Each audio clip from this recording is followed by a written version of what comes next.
Muy buenas tardes, amigos. Este es el programa Diálogos del Montonero. Bueno, en el Perú tenemos grandes problemas.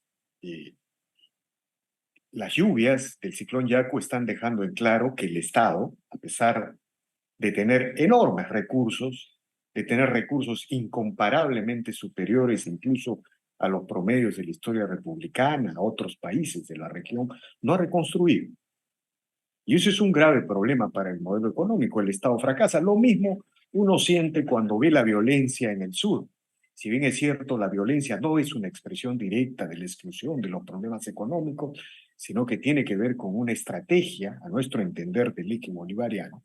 Lo cierto es que también en el sur el Estado no ha desarrollado un plan de inversiones que permita redistribuir la riqueza que el sector privado ha venido construyendo de manera sorprendente e impresionante en el país. El PBI se ha triplicado por tres, la pobreza se ha reducido de 60 a 20% antes de la pandemia. Nunca el Perú tuvo un momento económico y social de esta magnitud en términos de inclusión social. Pero junto a todos estos problemas en el Perú siempre ha existido un mito, una leyenda, sobre todo en las regiones del sur, acerca de que Bolivia era un modelo económico viable y que para incluir los y para superar los errores del Estado en el sur del Perú, algunas provincias del sur y algunos sectores del sur se compraron el relato, la narrativa acerca de que Bolivia era un modelo a seguir. Bueno, sucede que todo el mundo ya lo está conociendo, el modelo boliviano se está desplomando. No hay dólares para seguir comprando. El gobierno, ante la ausencia de dólares, ha tomado el control de los fondos de pensiones y, en términos generales, la nacionalización del gas lo que ha hecho es convertir a Bolivia en una nación importadora de energía, dependiente de la energía, de energía exterior. Pero todo esto tiene que ser aclarado. Y el día de hoy hemos convocado a Elmer Cuba, economista, socio de Macrocónsul, amigo de este portal, quien ha tenido la gentileza de aceptar este diálogo. Buenas tardes, señor Cuba, gracias por la conversación. Buenas tardes, Daniel, un gusto estar nuevamente con ustedes. No, el gusto es nuestro. Bueno, ya se sabe, no hay dólares en Bolivia, ¿no? No hay dólares para seguir comprando afuera, no hay dólares para distribuir a los ciudadanos, a las empresas. El gobierno toma los fondos de pensiones. ¿Qué ha sucedido en Bolivia, señor Cuba? ¿Cómo podemos explicar este derrumbe? Sí, a ver, primero en el mar de fondo, ¿no es cierto? Con la entrada de Evo Morales al poder, el modelo boliviano cambió hacia un modelo con mucha más presencia del Estado en los hidrocarburos y también en la economía, ¿no? Con mucha inestabilidad institucional de las normas que hasta ese momento regían Bolivia. Eh, Ha podido vivir un tiempo con plata por los altos precios de los gases que tenían ellos, pero se dejaron estar y no siguieron invirtiendo en hidrocarburos. De tal manera que efectivamente al año pasado tienen un déficit en hidrocarburos, han tenido que importar del mundo más hidrocarburos líquidos en exceso que no tienen, digamos, ellos el gas necesario para seguir financiando esa parte, ¿no? Y hoy día han caído sus exportaciones. Por otro lado, han mantenido un déficit fiscal alto, 7, 6, 8% del PBI por muchos años, lo cual también se sabe que es insostenible. La deuda pública en ese sentido ha ido aumentando también al límite.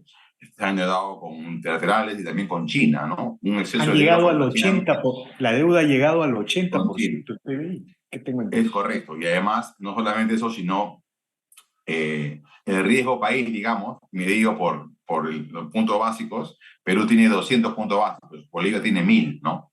O sea, son bonos que con una probabilidad de pago muy baja, casi nula, nadie le presta voluntariamente a Bolivia hoy a esas tasas, ¿no?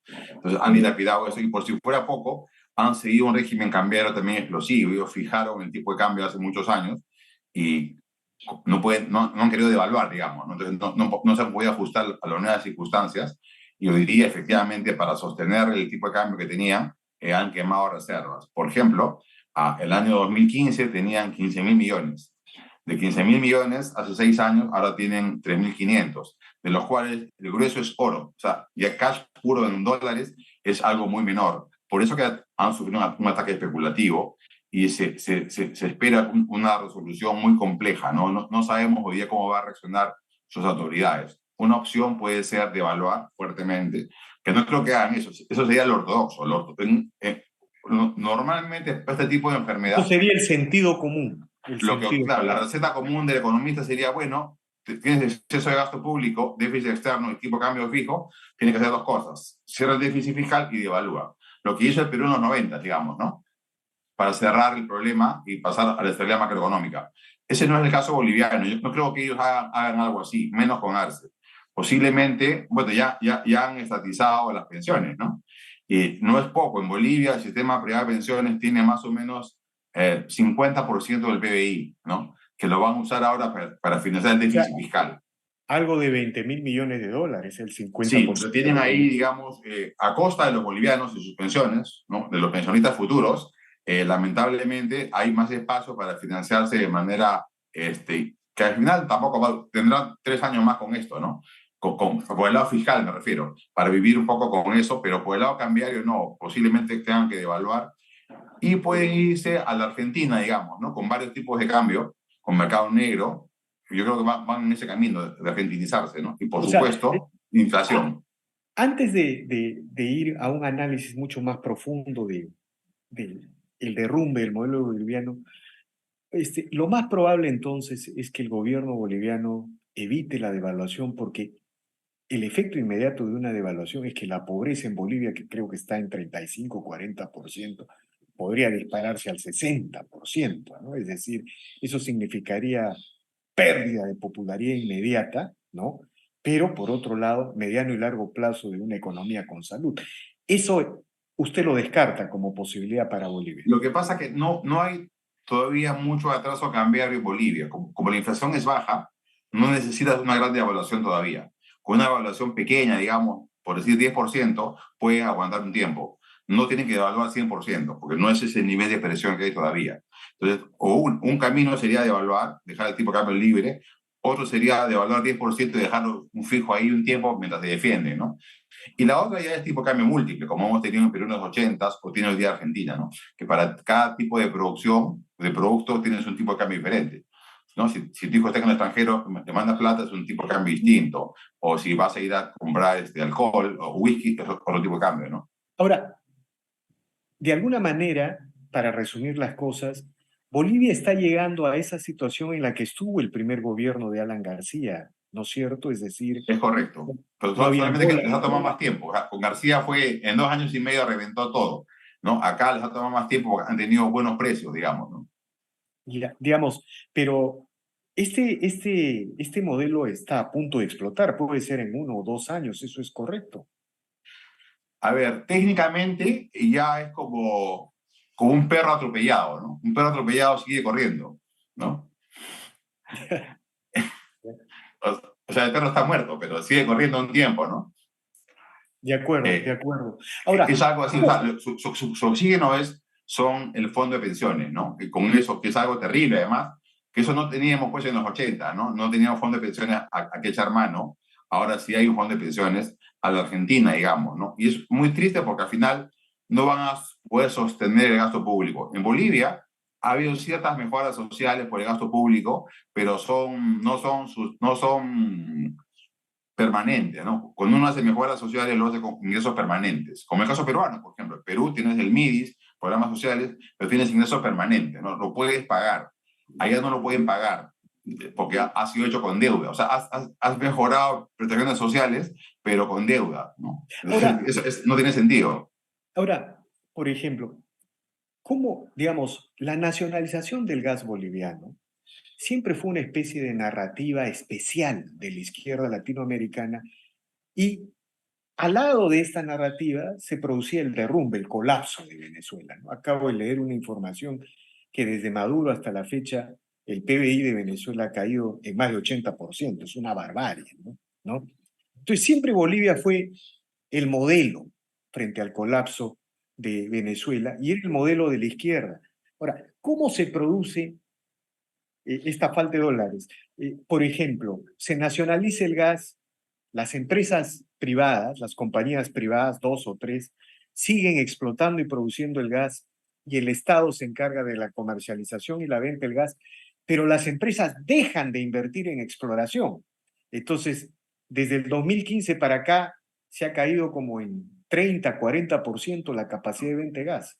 Y no solamente eso, sino el mismo sector público ha dejado de invertir, ¿no? Han perdido reservas de gas, los mismos estatales, digamos, ¿no? O sea, un mal manejo parecido a los manejos pésimos que tiene Venezuela. Entonces, como Bolivia en verdad no produce, es una economía, digamos, que es muy costoso de llevar bienes y servicios, porque queda pues en medio, no tiene, no tiene puertos, digamos, ¿no? Y está en los Andes. O sea, no solamente no tiene puertos, sino hay que subir los Andes para traer bienes de capital. Entonces, todo eso es importado. Entonces, si Bolivia quiere crecer, requiere un modelo exportador. Y lo que hemos tenido es un sesgo anti-exportador. O sea, toda la política de Evo Morales tiene un sesgo anti-exportador, ¿no? O Ni sea, es un siquiera modelo, hidrocarburos, pero tampoco otro tipo de productos, con un tipo de cambio fijo. O sea, el peor escenario es un sesgo antiexportador, ¿no? Por su régimen cambiario y por su esquema que tienen ellos de intervención estatal. Y eso ha explotado. Y efectivamente, si Bolivia quiere crecer algún día, va a tener que importar bienes de capital y solamente lo puede importar con dólares, que no los produce, ¿no? Ese es por el lado externo.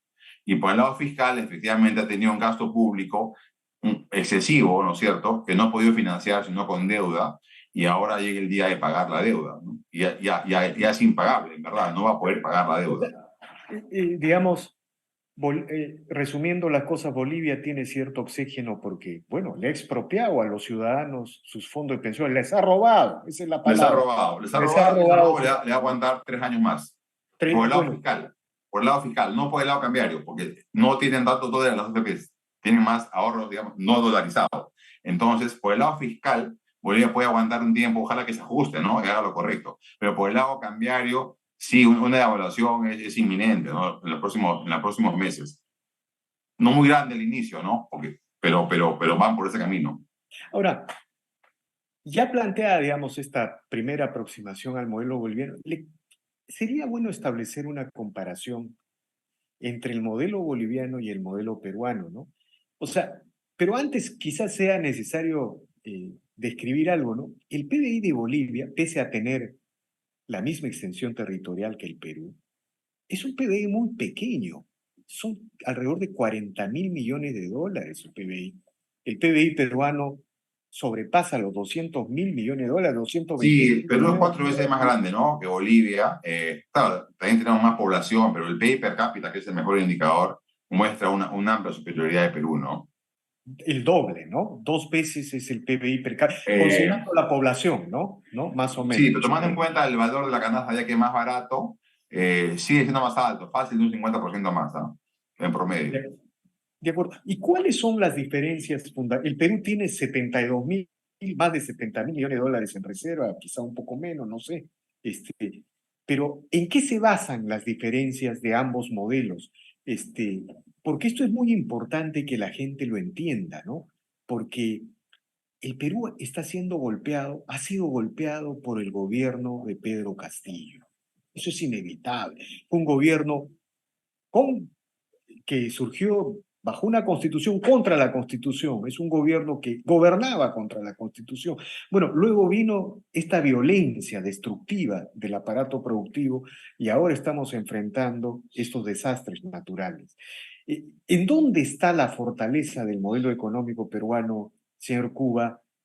Básicamente en dos niveles. Un primer nivel, el macroeconómico. Tenemos un Ministerio de Economía muy responsable que ha mantenido un déficit fiscal en los últimos 20 años a niveles muy bajos y por tanto la deuda pública peruana no llega al 35% de producto. En cambio, la deuda pública boliviana es el doble. O sea, tenemos la mitad de endeudamiento que ellos, ¿no? Entonces, eso hace que el riesgo país peruano sea más bajo y las empresas peruanas se puedan financiar a tasas más bajas. Las empresas bolivianas se financian a tasas más altas, para comenzar. Dos, ellos no pueden, ese es el lado fiscal. En el lado cambiario, Perú tiene un tipo de cambio flexible, ¿no es cierto?, que se adapta a las circunstancias y no tenemos ningún problema de balance de pagos. En Bolivia hay un problema de balance de pagos. O sea, son problemas viejos nuestros. Hemos tenido esos problemas en los 70 y en los 80 y nos parece algo de antaño, ¿no? Un típico problema de balance de pagos en América Latina es contracción, recesión y devaluación, ¿no? Para estabilizarte. Ese trago amargo lo hemos tomado nosotros en los 80 y el año 90. Ese trago amargo todavía no se lo ha tomado Bolivia. La herencia de Evo Morales va a ser ese terrible trago amargo de contracción económica y una fuerte devaluación, que no va a ser este año, porque como digo, han tenido esta mochila de oxígeno de 3 años más, robándole al boliviano al boliviano que se va que no va a tener pensiones, digamos, ¿no? En su vejez. O si las tiene van a ser pensiones de pobreza.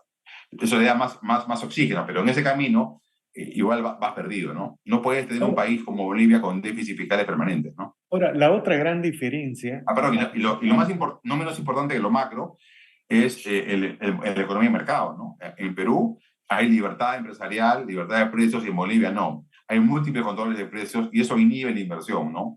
Grandes capitales bolivianos finalmente se van a otros países porque no hay posibilidad que Bolivia crezca en el largo plazo, ¿no?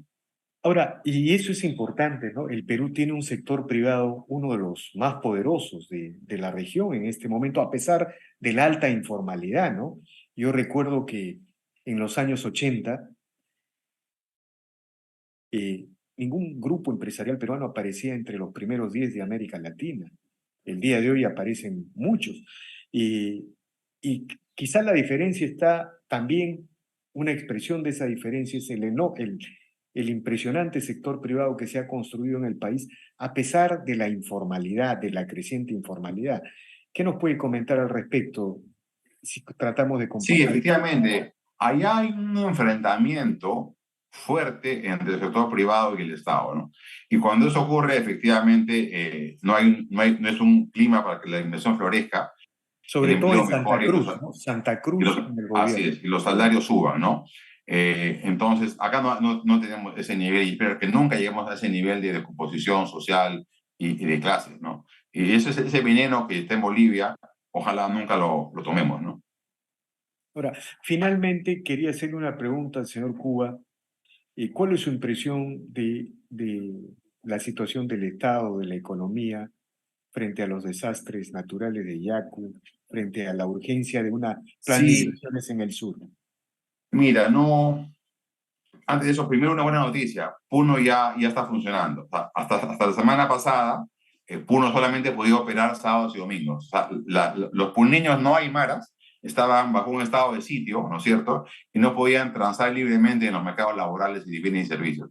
Esta semana eso se quebró y han podido salir, y la próxima seguramente será normal. Esa es la buena noticia, ¿no? Y finalmente no han seguido esos modelos, esos sistemas Bueno, que no. ese es el poder de los mercados, ¿no? En realidad, el gran adversario del eje bolivariano aquí en el Perú fue la emergencia popular, los mercados formales e informales. Sí, y luego, entrando al tema de Yaku, mira, no se parecen. Una mirada muy superficial, solamente viendo el drama de algunas personas que han perdido todo y el lodo, podría hacer pensar que se parece al fenómeno del 2017. No es ni de lejos. O sea, el otro fue un fenómeno 3, 4 veces más fuerte y más dañino en la economía y en los activos, ¿no? Hoy día no es el caso. Hay mucha espectacularidad por las noticias, la imagen, pero eso provoca un sesgo cognitivo en el cerebro, ¿no? Y dice, oye, es igual. Pero no, las cifras duras y puras y duras hacen que eso muestra por ahora algo muy manejable, ¿no? Y con daño muy acotado en la agricultura, en las carreteras y en la familia, ¿no? Eso, afortunadamente. Pero se anuncia una eventualidad de un niño en octubre. Si eso Es fuera correcto, así, es correcto. Y ahí si eso vamos a poner a ocurre, prueba lo que se hizo o no se hizo con la reconstrucción con cambio, ¿no?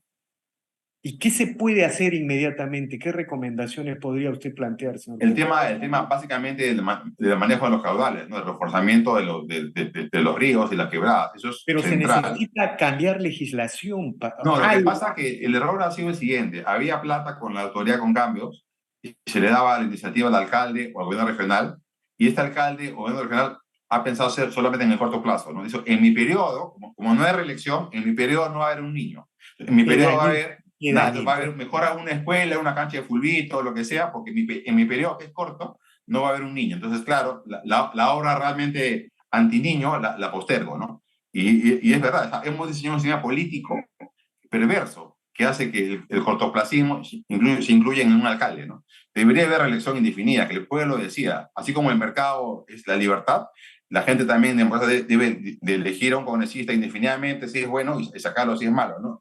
Hemos roto la carrera política en el Perú, y una consecuencia no deseada es lo que estamos viendo con el niño, ¿no? O sea, no es un tema de plata, es un tema simplemente de mala Y, ingeniería política.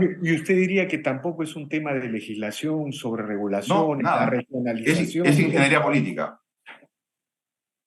el tema de la reelección, qué interesante. Bueno, le agradezco infinitamente por estas reflexiones, señor Cuba, y seguramente seguiremos hablando como solemos hacer cada cierto tiempo. Muchas gracias por esta declaración. Encantado. Bien, amigos, esta ha sido una nueva edición de Diálogo del Montonero. Regresamos en la siguiente edición. Gracias.